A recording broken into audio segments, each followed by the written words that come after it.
The story of Vicky White, a trusted Alabama prison officer, and Casey White, a dangerous inmate with a history of violence, is one of the most shocking and tragic cases of modern times. Vicky White was a respected figure in Florence, Alabama. Born and raised in the small town, she spent over 16 years working at the Lauderdale County Detention Center, where she rose through the ranks to become the Assistant Director of Corrections.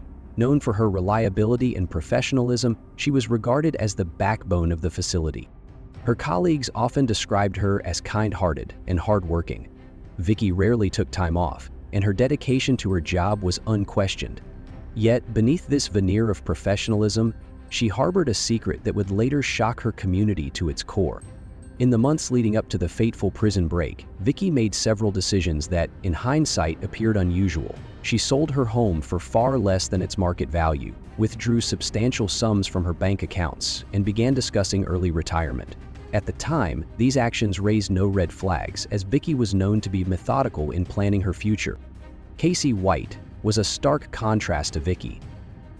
Standing nearly 7 feet tall and weighing over 300 pounds, his physical presence alone was intimidating.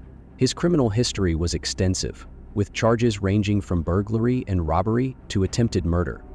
In 2015, Casey's crime spree spanned multiple states, culminating in a violent standoff with police. He was later convicted and sentenced to 75 years in prison. While incarcerated, Casey was also charged with the 2015 murder of Connie Ridgway, a case that added to his infamy. Despite his notoriety, Casey was known for his manipulative and charismatic nature. In prison, he formed relationships with inmates and staff alike, exploiting vulnerabilities to achieve his goals. The relationship between Vicky and Casey began in 2020 when Casey was transferred to the Lauderdale County Detention Center to await trial for Ridgway's murder. Over time, their interactions grew more frequent and personal. For Casey, the relationship was likely part of a calculated plan. He used his charm to gain Vicky's trust, exploiting her emotional vulnerabilities. For Vicky, the relationship may have filled a void in her personal life, offering excitement and a sense of purpose. Their bond was largely invisible to others at the detention center. Vicky, known for her professionalism, continued to perform her duties without raising suspicion. However, investigators later discovered that the two had been in communication for nearly 2 years, exchanging messages and phone calls. Vicky White's escape plan was nothing short of meticulous, revealing the depth of her commitment to helping Casey White flee from custody. Vicky, in her role as Assistant Director of Corrections, had an intimate understanding of how the prison system worked and how to exploit it. She was well aware of the vulnerabilities in the system and the trust placed in her. In the months leading up to the escape, she made calculated decisions that seemed harmless at the time but were in fact part of a larger, dangerous plot. She began by selling her home for a fraction of its value, receiving a payment that was far below what it should have been. While she gave various excuses to her family and friends for this hasty decision, including her plans for retirement, it was all part of her escape strategy. Vicky also withdrew large sums of money from her savings, knowing she would need cash to finance the getaway. The purchase of the getaway car, a rust-colored Ford Edge, was another deliberate move. Vicky chose a vehicle that would be easily recognizable in an emergency, but also simple enough to blend in. She even took the precaution of modifying the car's appearance to reduce suspicion. Knowing she would be transporting an inmate as a part of her plan, Vicky had to ensure the car could withstand a potentially high-speed chase or any other obstacles. On the fateful day of the escape, Vicky's actions were carefully timed.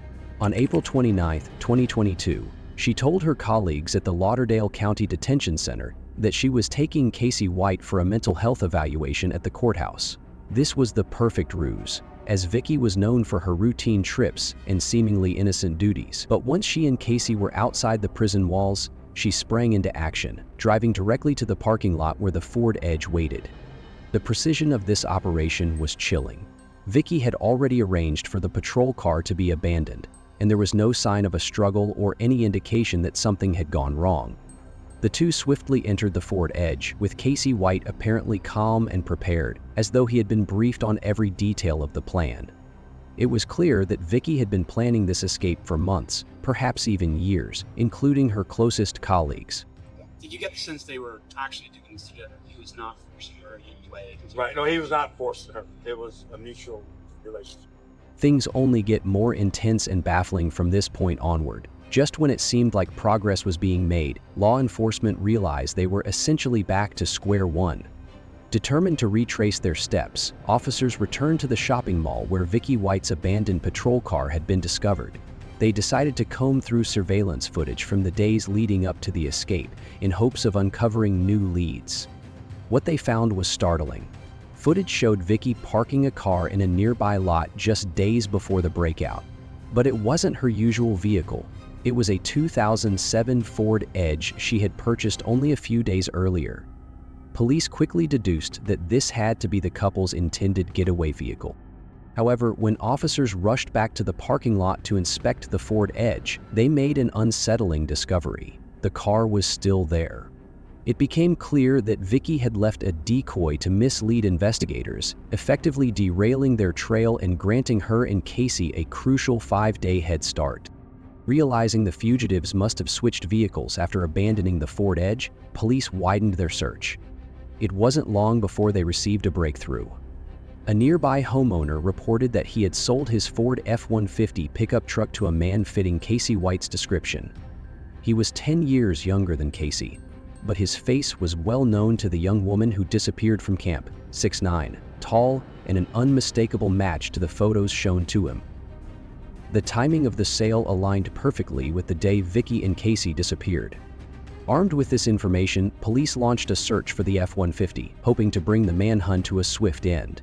A significant lead came on the 6th day when the owner of a car wash in Indiana noticed something unusual. A Ford F-150 had been left parked in one of his cleaning bays for an extended period.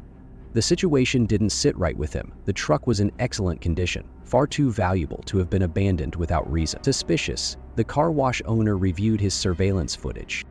What he uncovered was a game changer. The footage showed Casey White stepping out of the truck, behaving in an odd and hurried manner.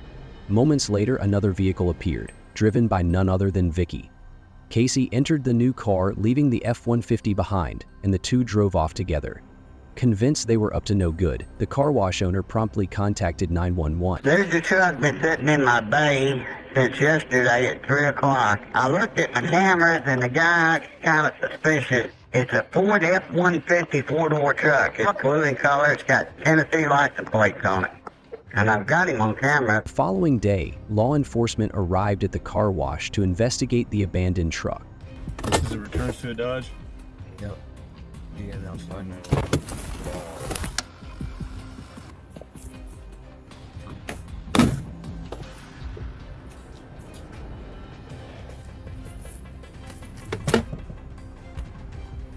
With no immediate leads to follow, the cops quickly departed the car wash, and the abandoned pickup truck was towed away. By the time the information reached the investigators, it was already day 10 of the manhunt. They were expected to arrive at the car wash by 9 a.m., but their failure to show up on time left the car wash owner increasingly frustrated. Feeling ignored and desperate to see action taken, the owner decided to take matters into his own hands. He reached out to the local press, determined to bring attention to the situation and ensure the investigation continued without further delays. So then, 9:30, they're not here. So I get on the phone to Fox News. I said, y'all want a story? Yeah, we like a story. I said, I got one. Well, I got a convict over at my car wash. I got him on camera. He said, you talking about the one in Kentucky? I said, no, I'm talking about the one in Alabama with the girl. He said, okay, we'll be right there. They showed up. They got there 10 minutes before the marshal. On May 9, 2022, the manhunt that had captivated the country for over a week came to a dramatic conclusion. Law enforcement received a tip that led them to a motel in Evansville, Indiana, where Vicky and Casey were holed up. After confirming the fugitives' location, the authorities moved in, determined to apprehend them without incident. As the officers approached, they initiated a high-speed chase when Casey and Vicky attempted to flee in the Ford Edge. The car sped down the highway, weaving through traffic as authorities pursued. It was clear that Vicky and Casey had little regard for the consequences of being caught.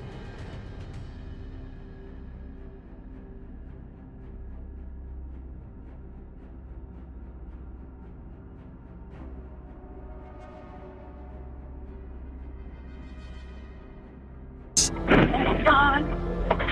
Airbags are going on. Let's get out. Hotel. The chase eventually ended when the car crashed into a ditch. The pursuit came to an abrupt halt, but the tension was far from over.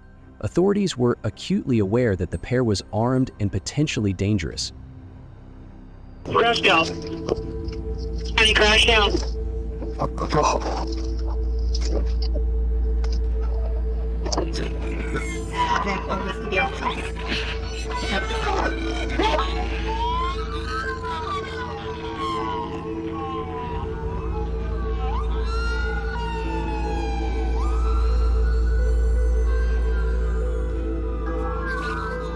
Black. Where's he at?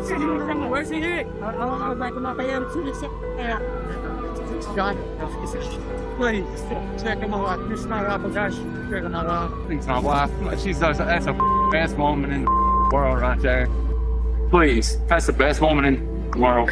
Vicky, I'm so sorry, baby. I'm so sorry, baby. Anybody in this world don't deserve it. She don't. When she's herself, it ain't me. But y'all ain't gonna believe me. I'm gonna say I killed her. Just like y'all say I killed everybody else. David, she good to him? No, she's good. She's still got it in her hand. Yes, she's got a gun in her hand. There's medic right here, medic. Get back. It's still in her hand? Yes, it's in her hand. Still breathing. I gotta break this center up here. You go in? Well, I think we can reach in and get the gun. That'd probably be easier in the windshield. See if it'll open. Good idea. You got cover? Yeah. It's opening. It's opening. You got me? Yeah. I'm gonna go for the gun first. All right, pull me out. All right, I got it. It's highly probable that Vicky would have been abandoned or even killed by Casey not long after this point. Known for his violent tendencies, Casey was ultimately found guilty of first-degree prison escape and sentenced to life in prison without the possibility of parole until he reaches the age of 98. This dangerous individual is now locked away, ensuring that he will likely remain behind bars for the rest of his life, bringing an end to his reign of terror. Thank you for diving into this gripping case with us. If you enjoyed unraveling the mystery, don't forget to like, share, and subscribe to stay updated on more chilling stories of crime and justice. Let us know your thoughts in the comments below. We'd love to hear your theories. Until next time, stay safe and stay curious.